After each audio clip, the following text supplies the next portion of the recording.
Right, let's do some stuff. It's just a little intro to my video for pillion riding. So I made this little slip anti-slip top, which actually I thought I might do a little arts and crafts video on. It's very simple. Just bought some of this from a little cheapy shop for a couple of quid, and then underneath it's got some elastic, so it holds it around the seat. Actually looks quite sort of alright, actually, in my opinion. And the only other thing you need to do, I think, when going pillion on an 890 SMT is to just add some preload with this adjuster by dialing it in. Probably, I think, about 1 click per 20 kilos, I'd say, or maybe a little bit, about 1 click for every 18 kilos. That's my prediction. And the other thing is to adjust the tyre pressures. And in my little storage shed, I wrote that on the wall somewhere. Look, KTM, front and rear, standard is 35 and pillion is 36 on the front and 42 on the rear, so that I can remember it. And I've got my little airline there so we can pump it up. And that's it. That's all you really need to do before you go pillion riding. Okay, enjoy the rest of the video.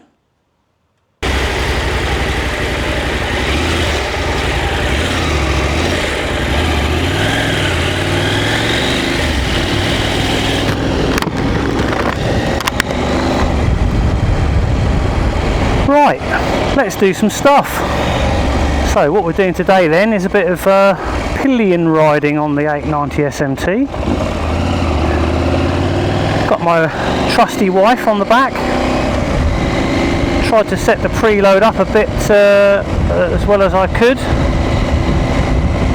So this is the second time that together we've been on the bike, and the first time we did a little half an hour, 40-minute ride just to sort of see what the bike was like, and I tried to film it, but to be honest with you, messed all the filming up, so having to have another little go at it, but that's okay.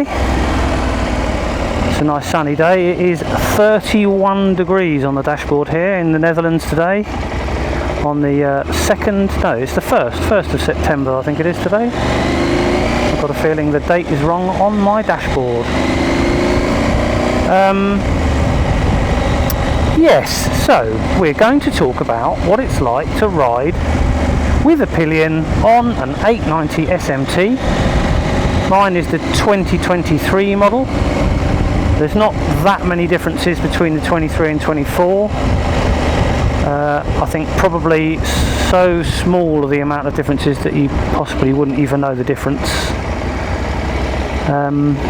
So the first thing to talk about when riding pillion on any motorbike is the extra weight from the passenger and or luggage, etc., and how that affects the balance of the bike. I've put a fair bit of preload onto the back shock to compensate for the extra weight, and that should keep the bike relatively balanced as if you were just riding solo. But in reality, you've got all that extra weight, so the big question is, how does the bike, or how does each individual bike handle that weight? And bearing in mind that SMT stands for Supermoto and the T is touring, can we tour on the SMT with 2 people and luggage? So I've only got a top box on my bike, mostly because I'm not really planning on doing any big 2-person tours on this bike. I think if we've been discussing that, me and my wife, and when that time comes when my daughter's a bit older and we've got the time to do those bigger tours on without her, I think I'm going to go for a bigger bike, purely just because it is more comfortable. Possibly a BMW RT. I've always wanted one, and I have ridden a number of them because I used to be an owner of BMWs, and you sometimes get them, you know, when you take your bike in for a service or something, and you're sometimes offered an RT. So I've ridden them over the years and I do love them, but I've never owned one. But back to the SMT. So I'll be perfectly honest with you, this bike has got enough power to go two-person riding, and it's probably about enough space on the seat to go two-person touring for sort of medium to long distance rides. Having ridden it with my daughter sort of relatively extensively, we actually did a ride from the Netherlands over to England and back about 3 weeks ago, and it was faultless, but obviously she only weighs 33 kilos, and with a bit of luggage we probably only weighed about 45 kilos on the back. And if you were riding two up with a normal size adult on the back and 3 panniers loaded with luggage, I suppose you're probably talking about 100 kilos of extra weight, that's considerable on a bike of this size, because it's not actually that heavy of a bike. So I suspect that you would, let's say, feel the difference quite a bit more. So we're just cruising around today. There's a lot of speed bumps in this country, so that's about as sort of much of a workout as the suspension's going to get. But also just to feel what it's like at low speeds, and perhaps we jump on the highway. To be honest, you don't learn a lot on the highway. Most bikes are pretty stable on the highway, especially modern ones. Sunday drivers. Yeah, I have to say that overall my conclusion of the SMT 890 for pillion riding is that it's actually very good. Nothing really negative to report. Once you've set up that preload to the amount of weight that you've got, yeah, of course you can feel the weight on there, but it handles very well. I mean, it's a well handling bike anyway, just the way it's set up, so that's not a problem. The only thing I haven't done, because it's only a little short trip, is I haven't adjusted the PSI in the tyres, but you are meant to take that extra weight. I think for this short little video, probably it is very hot as well actually, that probably doesn't help things, but it's not going to make a lot of difference for this short little video. So yeah, tyre pressures changing. Prick.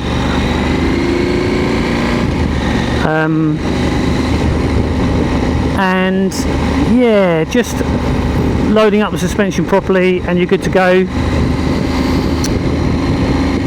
Trying to think of more things that anybody might want to know about riding pillion on not just an SMT but on any bike. I think one of the main things is to have a pillion who is relaxed on the back. It is definitely worth doing some shorter journeys to begin with and building yourselves up to more longer distances, so that your passenger, who quite possibly has never even ridden a motorbike before, can get used to how to behave on the back. Because obviously when you accelerate and brake and go around corners, you're using your body to do so, and they need to follow suit, and actually the best way to do that as a pillion is to just be relaxed, just literally relax and just lean and move as the bike does. But also you've got to be aware, like we're going to have to brake here and you have to brace yourself, so yeah, just to sort of be aware of those things. I'm going to just squeeze past this bike, this other car, get a bit of free road, nicer view rather than sitting behind a Mini all day. And yeah, just a little video of my wife sitting on the back, and might capture a bit of her experience, see what it's like to sit on the back.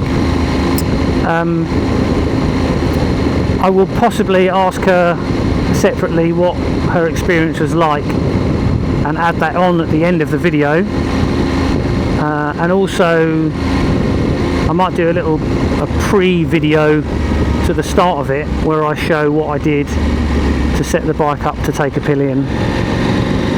I mean, I'm in street, so this bike has got track mode, sport mode, street mode, or road I think it's called, or street, and rain. Anyone that's had any sort of experience riding a modern motorbike will know what all those things are for. And I think for the road, just for cruising around like this, the normal road position is ideal because you don't get all that sort of snatchiness on the throttle. It's nice and smooth, and that definitely helps for the pillion to make it more comfortable. There we go, bit of a corner there. Felt very grippy, to be honest. Another little couple of corners coming now. Tip in. My wife's quite used to the back, so I'm assuming she's just sitting still. If someone moves around on the back, it actually makes quite a significant feeling for the rider, and you sometimes have to compensate, and then it can start getting a bit unsettled, the bike. So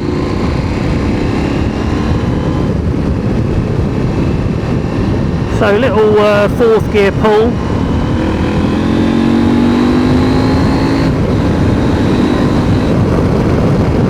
Yeah, there's certainly no lack of power on the SMT for two people riding.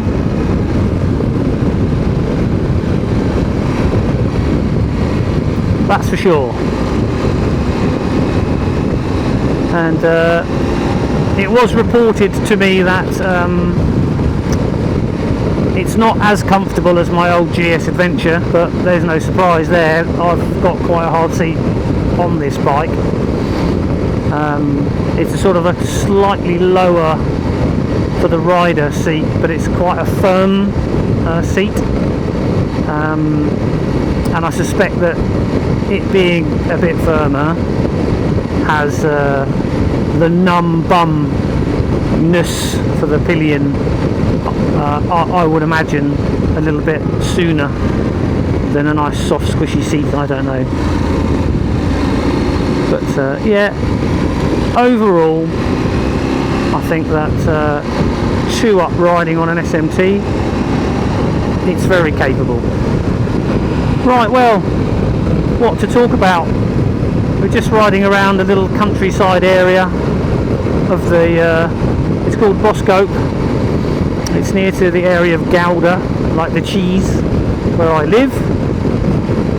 And this is where a lot of the plants that you buy in nurseries around Europe and the UK are grown. It's in its own way, it's quite beautiful really, because you've got all these greenhouses and businesses, and they're very well kept. I'll try and sort of move the back camera around so you get a bit of a view of things.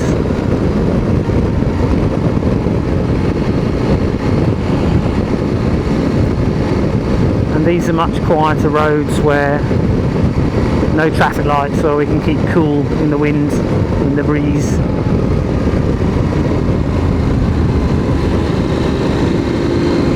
Oh, look, even some trees to go under.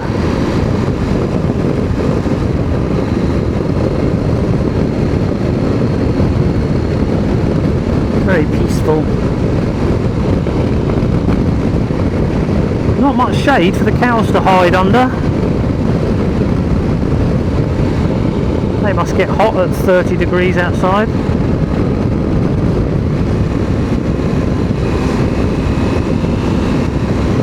Right, this road's got a couple of speed bumps on it, so get to experience what the bumps might be like for the pillion.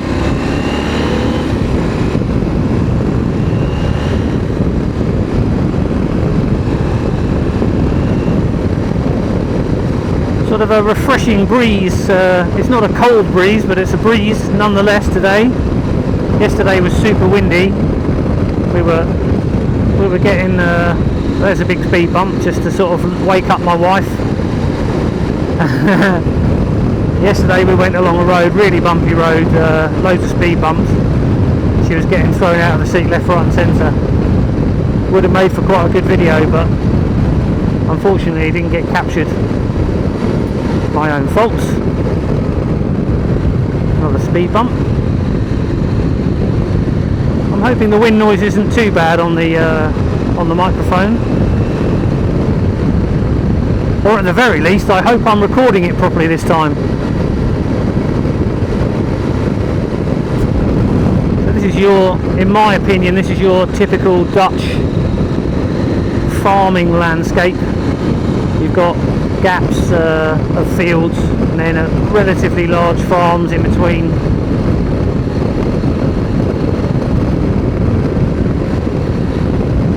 This road actually I have to give way to just make sure no one's coming.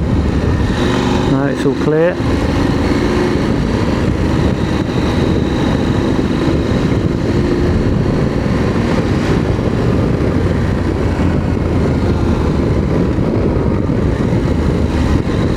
Another speed bump. Well, I can definitely feel the extra weight over those speed bumps, that's for sure. We're quite lucky in the Netherlands because the quality of the roads is very good. So it's not like I'm running over potholes and that kind of crazy shenanigans that you get elsewhere.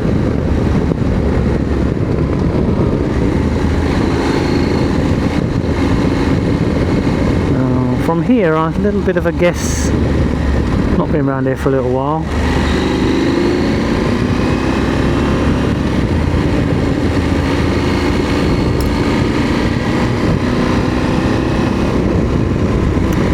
Well, I hope it's nice to see a little bit of the countryside of the Netherlands.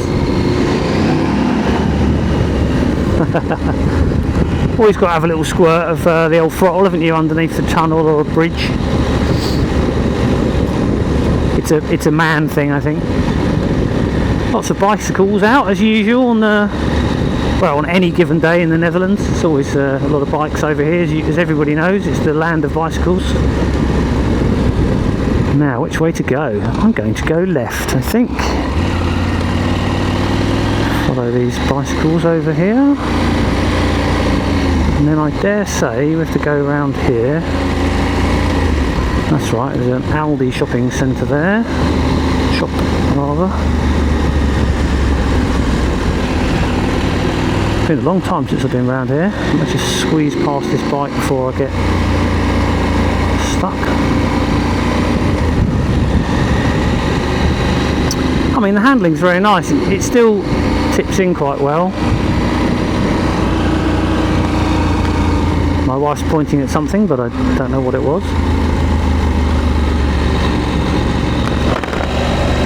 Oh, there's a nice windmill. I don't know if you can see that. And apparently it's a cafe, but is it open today? Yeah, maybe. It does look like it's open, yeah. A nice place to go for a coffee. Or a beer.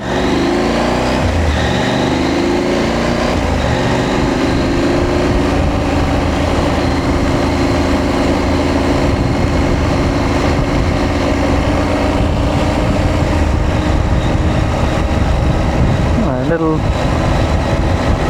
bit of the river there. I don't know if that gets picked up on the cameras. It will do on the back camera, I suspect now.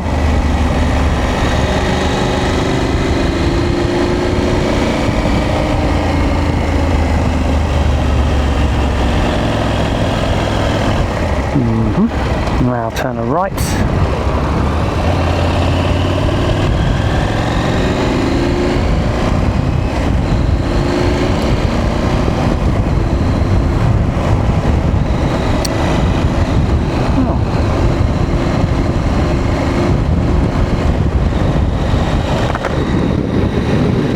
Now I think we're just the review of riding with a Pillion on an SMT I think is over, and we're just going for a nice ride. I think actually it's relatively quiet traffic-wise out here. It's a nice day to just cruise around. It is, I will say, it is very hot. Very hot. A lot of cows in the fields.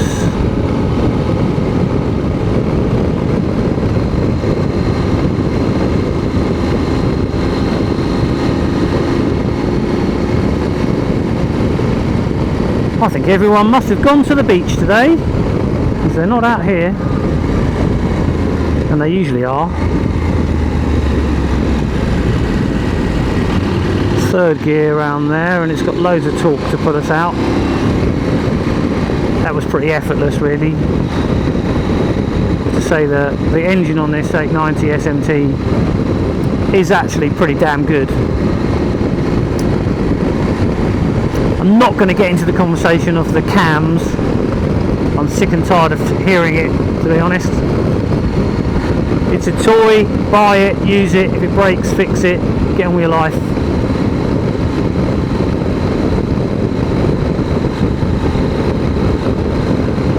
Cruising along at, what's this, about 45-50 mile an hour, 6 gear, 3000 RPM. Get good mileage out of this bike as well. The MPG is really good on this. Since we started this little ride, I'm now 67 MPG. That's UK gallons.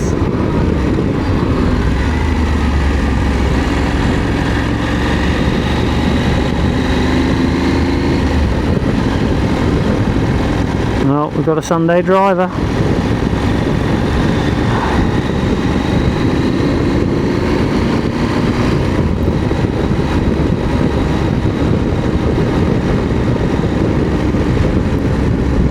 Okay, going to hang a little right, follow this Sunday driver momentarily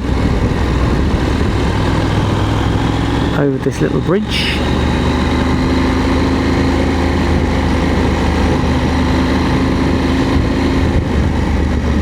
Well, I wanted to go left, but I'm going to have to overtake you, old person. I don't think I can sit behind you too long. Although now he's getting on with it, look. Fair enough. We'll sit behind you then. Why not?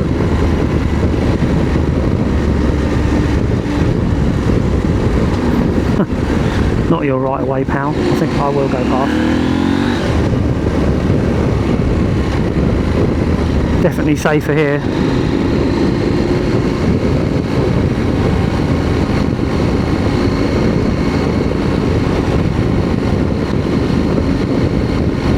I'd rather be keeping an eye on him in my rear view mirror than having to avoid what he's doing in front of me.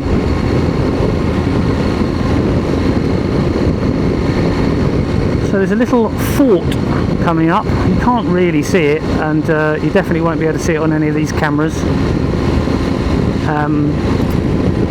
But it's worth to mention. I'm just outside of the area of Gouda, and this is it's called Bodegraven.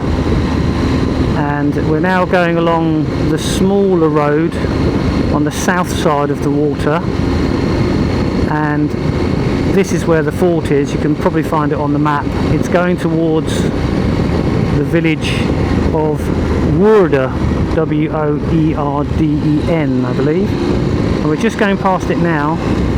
And they're really interesting, these forts, because they're sort of shaped like a star.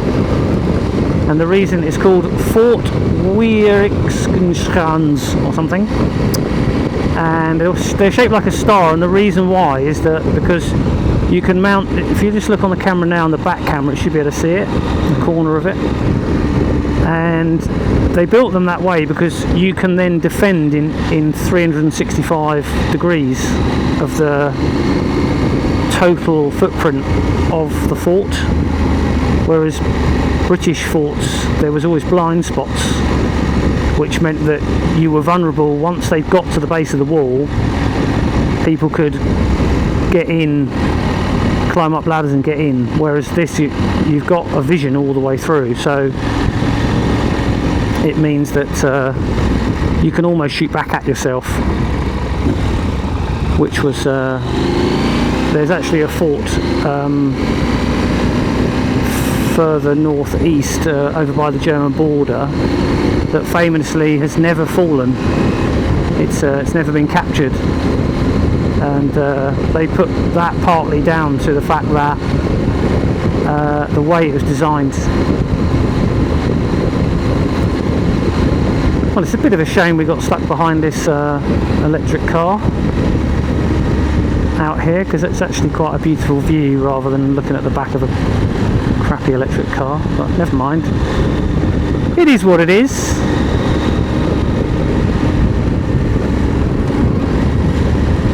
Maybe I'll get a chance to squirt by.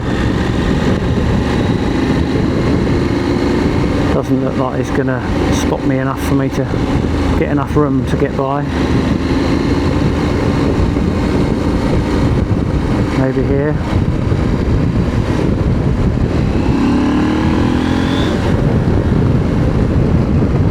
Thank you, sir.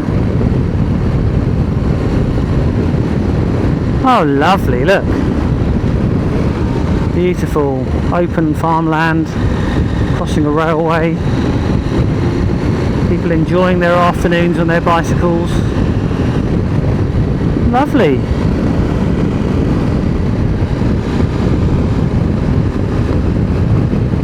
Right, we're now coming up underneath the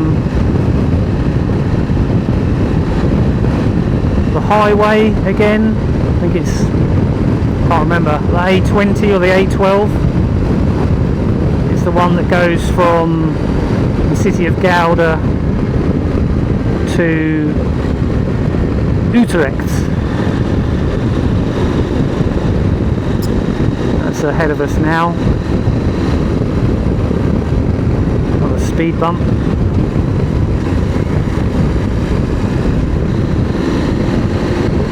Past those nice cyclists, let us through.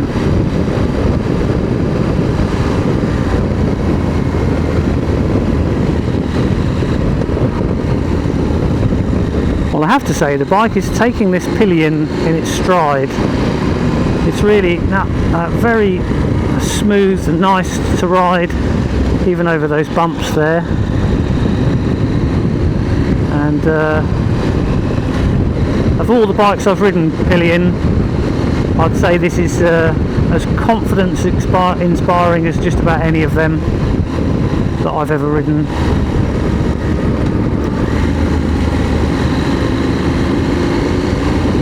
Thank you, sir, madam, whatever you were. Who knows these days? Controversial! And yeah, I love it. I love this bike. I think it's just the most capable all-round motorbike. Well, even having owned GS's and GS Adventures, I'd still say this is better because it's lighter. It's just more usable. I mean, if you're I'm not tall, I'm what, 175, 1m75.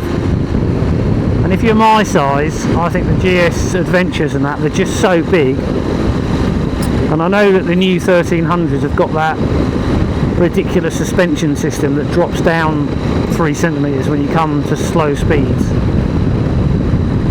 But it's just another thing to go wrong, isn't it? You know, it's just another very expensive system that is practically unnecessary, that's almost bound to go wrong at some point and cost you loads of money, whereas you could just get a bike like this. It's wonderful. It's a wonderful bike.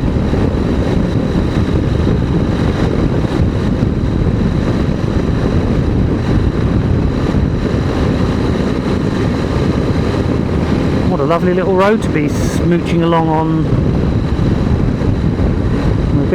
We've been pretty lucky with the cars. We've only come across a few, and apart from that, we've had open road.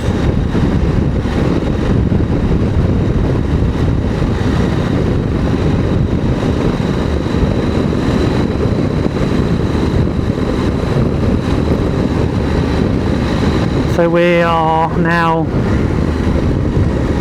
this road is kind of heading back, what would we say, southerly, I think would be the direction. back down towards the the sort of side of Gouda, or the top of Gouda, I suppose. And there's a series of well, it looks like one big lake, but it's kind of a series of separated lakes which we are heading towards. And when you come, if you come here as a tourist, it's lovely. There's even a little beach there by the lake, and that was a big one. And yeah, in the summer it's definitely a tourist destination that a lot of people won't know about. There's a landau, which is like a little holiday park where you can rent those little houses. It's quite a Dutch thing to do, but also the English do it, don't we? And there's a beach there, it's a nice restaurant. You can cycle into Gouda in a matter of about 10 minutes. There's a bunch of restaurants along the way. There are Airbnbs in the vicinity. There's a few sort of not very brilliant hotels in the area, which sort of lets Gouda down really as a tourist destination, in my opinion.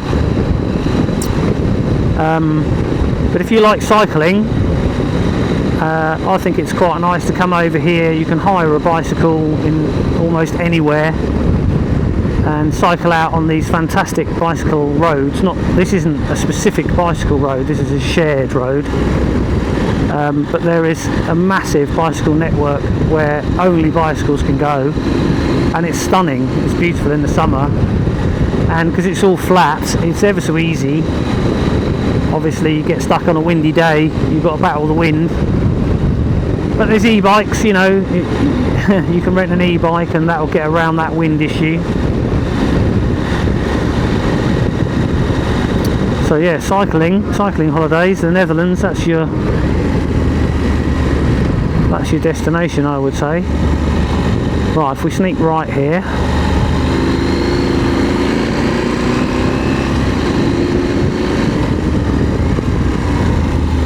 I have to say this is a very easy bike to ride really smoothly with a Pillion. Some bikes are kind of like really snatchy and lumpy, but this is taking it really well.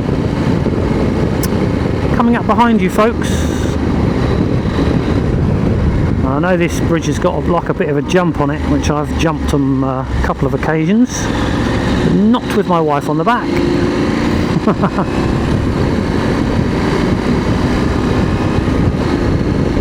What a lovely day. I hope some of this comes across on the cameras we've set up for you.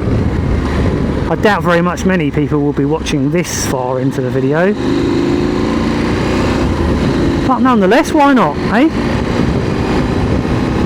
It might come out to be a nice video, it might just be one for the bin.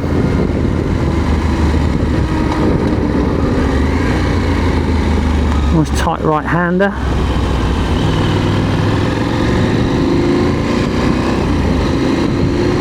Now this really is out on the sticks now. This is single track road with passing places, much like a lot of the roads you find dotted about the countryside in England. And there are actually some roads where normal traffic is not allowed, so it's only for residents. There are a few in the area here actually.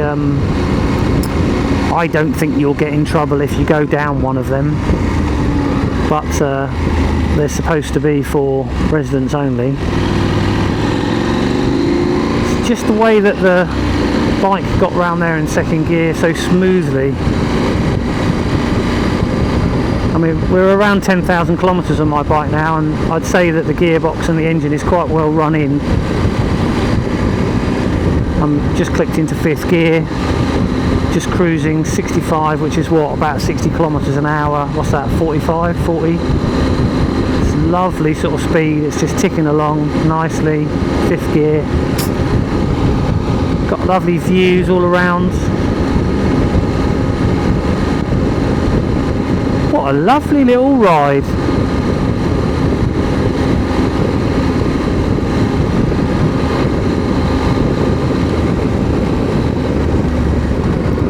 Right, we've come up behind a slow coach, unfortunately. Oh, they're pulling over. Lovely, jubbly.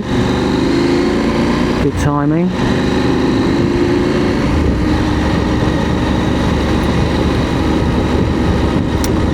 Yeah, I suspect we're going to head up into bicycle country now. This is a very popular place to go for a little bike ride on the weekend. There's a couple of little bars, should we call them, little waterside bars. You can even on your little boats you can pull up next to them and get yourself a beer, etc. So it's quite a popular place to hang out for the people that can afford it.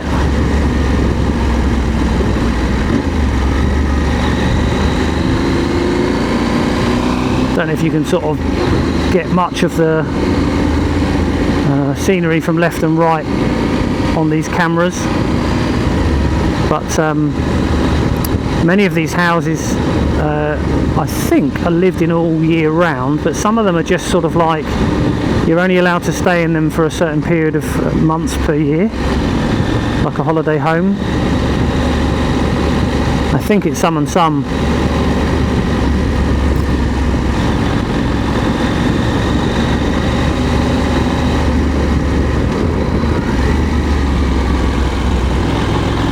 Beautiful round here.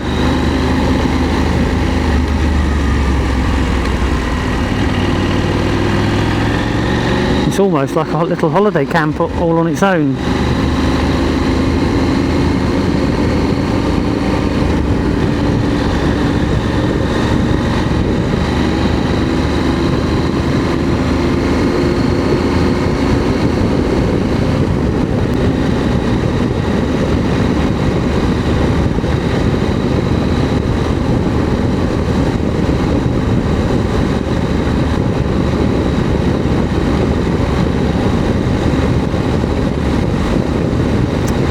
Well, what little bumps there are in the road, the bike's soaking them up quite nicely.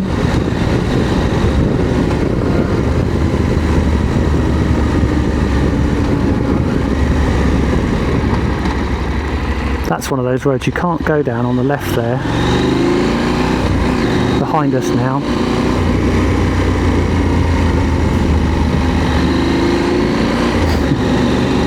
She was riding along on a scooter, FaceTiming there. You definitely won't have got that on the camera, but that girl was riding along on a scooter FaceTiming. That's illegal. Oh look, these are cool. You see these sort of multicoloured boats. So this is like scouting, water scouts.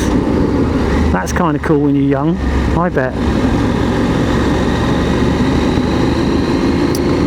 Right, we are now essentially in Gouda, back into Gouda. And we're coming into the side close by where I live, or where we live, me and my wife, on the back there. And we will be coming to the end of our ride.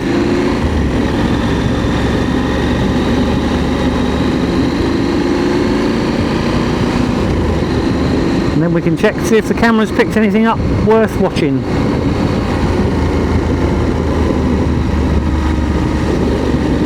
Just up here on the right hand side is a really a really smart your dog needs to be on the lead, sir. It's very dangerous. It's a very smart cafe. I'll look to my left so the camera looks to the right on the back, and you should be able to see it. There we go. We've been there for lunch a couple of times. It's very nice. We can walk there from our house. There's a nice little park off to our left, front camera off to the left, like a dog walking park, called the Houtserhout, or the Gouda Hout. Hout is wood, so the Gouda wood.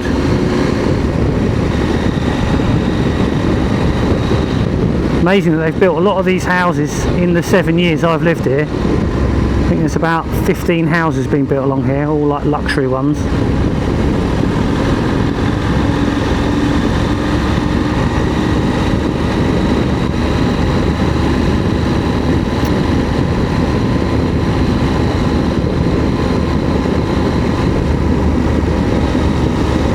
Right, we're coming to the end of this little road now. I'll Watch out, mate.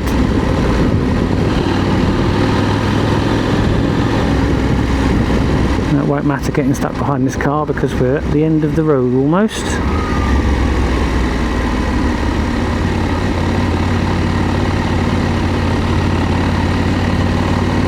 Now, what I will say about this SMT is, I don't know if it comes across on the cameras, but it's quite lumpy at low speeds. My bike is decatted, but it was lumpy like this when it was completely stock. I have to say the bike tends to want to go fast. It don't like to go slow that much. It tends to want to go fast, so I suppose that's its supermoto-ness. Hungry for speed. There you go, nice and easy, slow speed manoeuvrable. Out to the right, we have to stop for the bicycles on that one.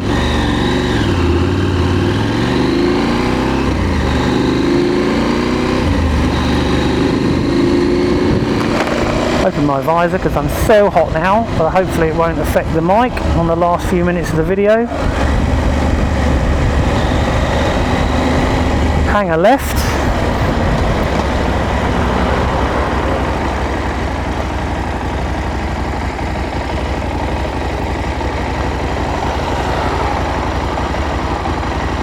It's the worst bit in it when it's hot, waiting for the traffic lights.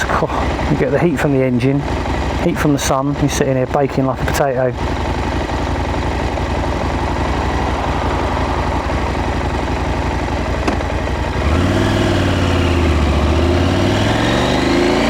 Away we go.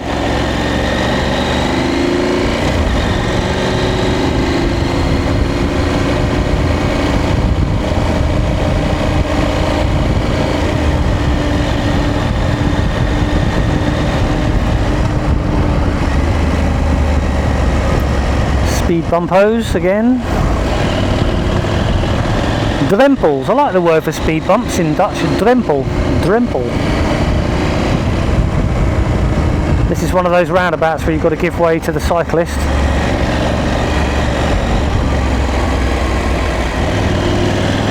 No bikers there today. Bicyclists today. Another busy little crossroads here. There's school both sides of the road here. During the weekdays, in the mornings and the afternoons, it's busy, busy, busy down here. Right, this is it, the last moments of the video. We're going to pull into our road. One more little roundabout and we're home.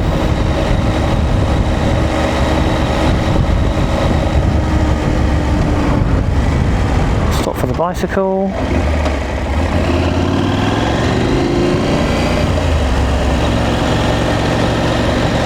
And that's it, turning left into our street. There we go. Dump, dump, over the footpath. It's like climbing a mountain. And this is quite an old street actually, it's more than 100 years old, so a little bit of history. And there we go. Well, thanks for watching. And please join us again for rides on another day.